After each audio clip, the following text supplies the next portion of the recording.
la personne, l'intéressé, il a toujours dit il n'a rien à se reprocher. Oui, oui. Chez lui, tout est blanc, comme le rouge. Oui. Alors, il n'a rien à se reprocher dans l'affaire de Boukangalonzo, mais il fallait lui donner l'occasion de prouver à la face du monde, parce qu'il est présumé innocent. Oui. Il devait donner ses moyens de défense. Parce que, écoutez, s'il vous plaît, le fait qu'on ait refusé de lever les immunités, ça ne change rien. C'est-à-dire, à la fin du mandat, les poursuites restent suspendues. On peut vous cueillir. Ça reste, comment vous n'allez pas être tranquille. C'est comme une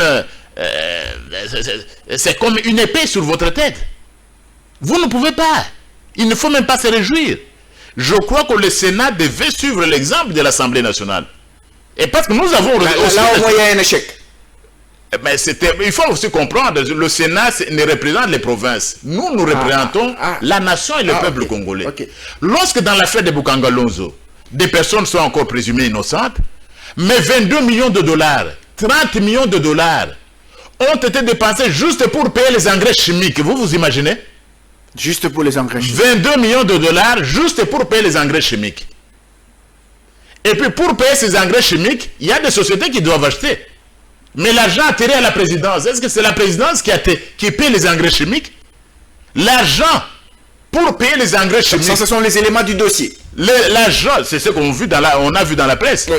L'argent pour payer les engrais chimiques atterrit à la primature. C'est la primature qui paie désormais les engrais chimiques. Non, nous disons ceci. Le sénateur est présumé innocent. C'est ça le principe de droit. Ce n'est pas le juriste qui va vous contredire. Oui.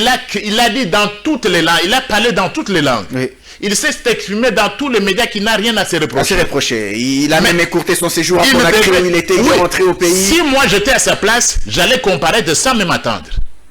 Si moi j'étais à sa place, pour laver mon honneur. Parce que rien ne change. Et le Sénat a rendu... Ce sont ses collègues sénateurs qui ont dit non. C'est pas lui seul, parce qu'il est minoritaire.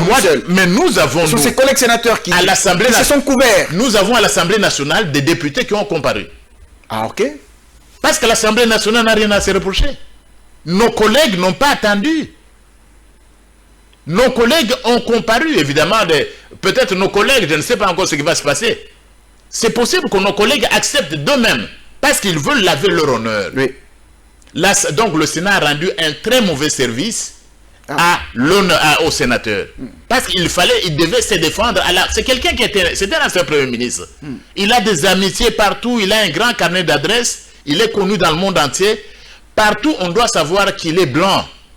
Mais lorsque vous refusez, vous lui interdisez d'aller comparaître, mais la suspicion va continuer.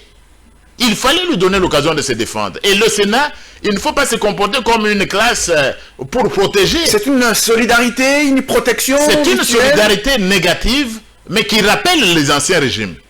Ah, qui rappelle les anciens régimes. Oui, qui rappelle l'ancien régime où des gens qui sont présumés, ils sont toujours innocents.